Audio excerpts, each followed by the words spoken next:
Olha, 2021 foi um ano realmente de muitos desafios, principalmente por causa da pandemia. Mas, mais do que nunca, o poder público precisou adotar medidas importantes e emergenciais. Mas, em muitos casos, houve também bastante polêmica. No centro dos debates, quase sempre, estavam as atitudes do presidente da República, Jair Bolsonaro, e de outros membros do alto escalão do governo federal. Para conversar com a gente sobre esse assunto, nós vamos falar agora com o cientista político Melilo Diniz, que mais uma vez participa ao vivo aqui do Jornal Brasil Hoje. Boa noite, Melilo.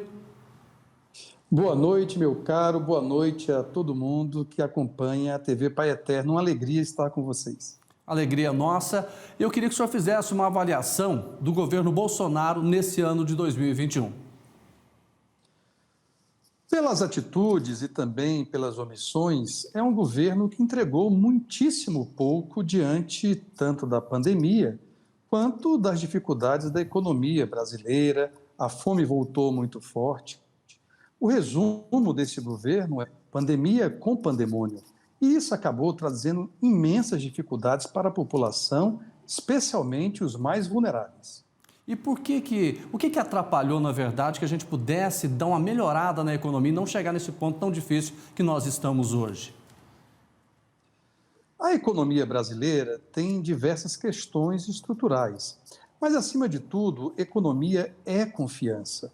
E o governo federal, especialmente responsável pelos temas macroeconômicos, acabou tirando do espaço político essa certeza na confiança. Além disso, o governo não conseguiu levar adiante nenhuma das reformas propostas pelo seu ministro da Economia, Paulo Guedes, e piorou muito com a falta de articulação política com o Congresso Nacional, somente permitindo que fossem levadas teses e pautas no Congresso que fossem de interesse mais dos próprios profissionais da política, dos deputados e senadores, que da população que tem diversas questões a serem resolvidas. Diante disso, a economia começou a depauperar, houve, além disso, uma inflação mundial e o custo da produção cresceu muito no quadro da pandemia.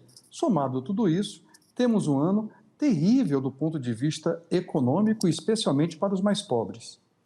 O senhor diria, então, que o setor produtivo não confia mais como confiava no governo federal? O setor produtivo acabou tendo diversas decepções. Por exemplo, o importante agronegócio brasileiro, que é a única força produtiva que tem conseguido manter algum padrão de resultado econômico, passou a sofrer muito pelos ataques feitos tanto pelo governo quanto por ministros com relação ao meio ambiente. E isso tudo é um mosaico onde cada causa traz uma consequência. Para mantermos o padrão de produção, por exemplo, do agronegócio, vamos precisar respeitar a casa comum, o meio ambiente, os direitos das populações indígenas. E quando o governo ataca, por meio de diversas medidas, desmantelando o serviço público e permitindo o crescimento do desmatamento e da destruição, especialmente na Amazônia e no Cerrado brasileiro, região que nós estamos, a TV Pai Eterno está no Cerrado brasileiro, você vai ter aí uma consequência muito desfavorável para a economia brasileira. Eu queria que o senhor avaliasse também a postura do presidente Jair Bolsonaro em relação à questão da vacina. Agora ele é contra a vacinação de crianças de 5 a 11 anos, dizendo que nem vai vacinar a filha dele que tem 11. Volta e meia ele fala contra a vacina. Recentemente disse que o exame PCR era mais importante do que a vacina. O que isso significa no momento de pandemia tão forte que nós estamos vivendo? Diante da pandemia, esse tipo de declaração é uma tragédia. Ainda mais se a gente refletir que hoje é o dia dos santos inocentes. Há tantos heróis na sociedade do mundo e mais ainda quando a pandemia se reflete em morte.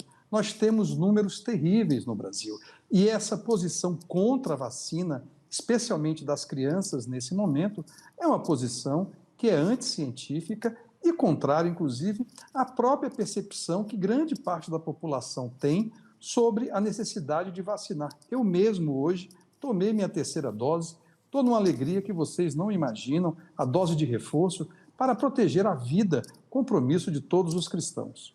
Eu vou tomar a minha terceira dose na semana que vem, também com muita alegria. Agora, diante de tantos problemas, Melilo, o que esperar para 2022? Olha, a gente vai ter que plantar muita esperança, construir muita responsabilidade e dialogar. 2022 vai ser um ano dificílimo, com eleições, com crise econômica ainda continuada e com as dificuldades de tocar um país dessa dimensão com pouca presença política. Basta ver o que está acontecendo com essa tragédia que acontece no sul da Bahia e em tantos estados da federação com essa excepcional temporada de chuvas. Enquanto parte da Bahia está afundando, o presidente nada. A gente vai precisar que as autoridades públicas sejam mais responsáveis em 2022. E só faremos isso se nós cobrarmos uma posição concreta, objetiva e responsável. Melilo Diniz, muito obrigado pela participação do senhor ao vivo aqui no Jornal Brasil Hoje. Feliz Ano Novo e boa noite. Uma alegria, quero desejar feliz ano novo para toda a equipe da TV Pai Eterno, para você especialmente, e para aqueles que nos acompanham. Vai ser um final de ano duro, mas vamos manter a esperança com fé no Divino Pai Eterno. Com certeza, com muita fé. Obrigado.